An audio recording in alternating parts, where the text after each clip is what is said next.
اعوذ باللہ من الشیطان الرجیم، بسم اللہ الرحمن الرحیم۔ اگر کوئی شخص جل جائے یا کوئی حصہ یا جسم کا کچھ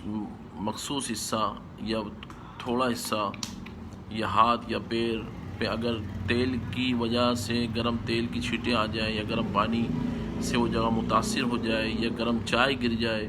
یا آگ کے شعلے اس کو متاثر کر دیں یا راستے گلی سے گزرتے ہوئے آگ جل رہی ہے اور وہ اس کے جسم سے لپٹ جائے اور اس کو متاثر کر دیں، تو اگر خدا نخواستہ کوئی شخص اس طرح سے جل جائے تو اس کو فوراً اس کے اوپر ٹھنڈا پانی ڈال دیں۔ جلے ہوئی جگہ کو، جو متاثرہ جگہ کے اوپر فوراً ٹھنڈا پانی ڈال دیں، جو نارمل ٹھنڈا ہو، مطلب جو تازہ پانی ہو، اس سے اس کو تر کریں، بار بار اس کے اوپر پانی ڈالیں تو انشاءاللہ اس کے جلنے کی جو شدت ہوگی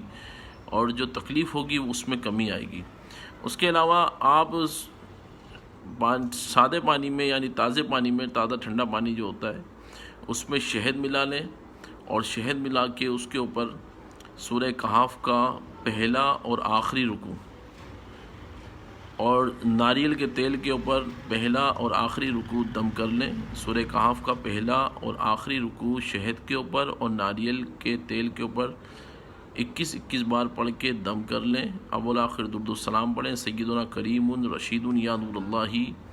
سیدنا کریم رشید یا نور اللہ صلی اللہ تعالی علیہ وسلم، اور یہ شہد پانی میں ملائیں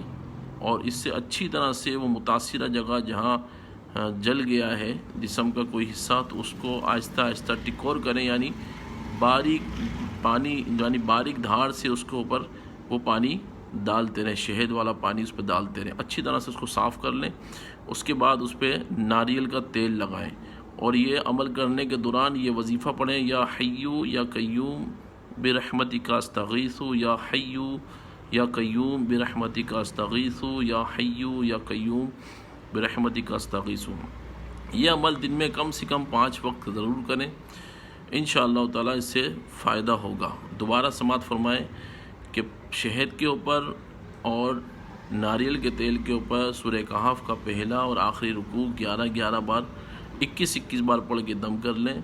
کوشش کریں کہ 5 وقت یہ عمل کریں اور سارا دن شہد کے پانی سے اس کو دھوتے رہیں، جب موقع ملے یہ شہد کے پانی سے اس کو دھوئیں، اس کے بعد ناریل کا تیل لگا دیں۔ رات کو بھی اسی طرح سے عمل کریں، شہد کے پانی سے اس کو دھوئیں اور اس کے بعد ناریل کا تیل لگا دیں اور یا حیو یا قیوم برحمتک استغیث پڑھتے رہیں۔ انشاءاللہ تعالی جل جلالہ متاثرہ جگہ جلد از جلد ٹھیک ہو جائے گی، اور یہی پانی دم کریں اور جو شہد کا پانی ہے وہ مریض کو بھی پلائیں، بار بار وہی پانی پلائیں، انشاءاللہ تعالی مریض جلد از جلد شفا یاب ہوگا۔ ساتھ میں مریض کو یا حیو یا قیوم برحمتک استغیث کا کثرت سے ورد کرے اور سورہ فاتحہ اور سورہ قریش کم سے کم 41 بار صبح اور شام پانی پہ دم کریں، اور جو ادویات استعمال کر رہے ہیں اس ادویات پر بھی دم کریں اور پھر اسی پانی سے وہ پئیں، کھائیں، انشاءاللہ تعالی جل جلالہ مریض کو جلد از جلد افاقہ ہوگا۔ جزاک اللہ خیرہ۔ طالب دعا فقیر محمد کریم قادری الکریم روحانی مرکز، پاکستان، کراچی، کورنگی، 0300 26 51527 0300 925 2627۔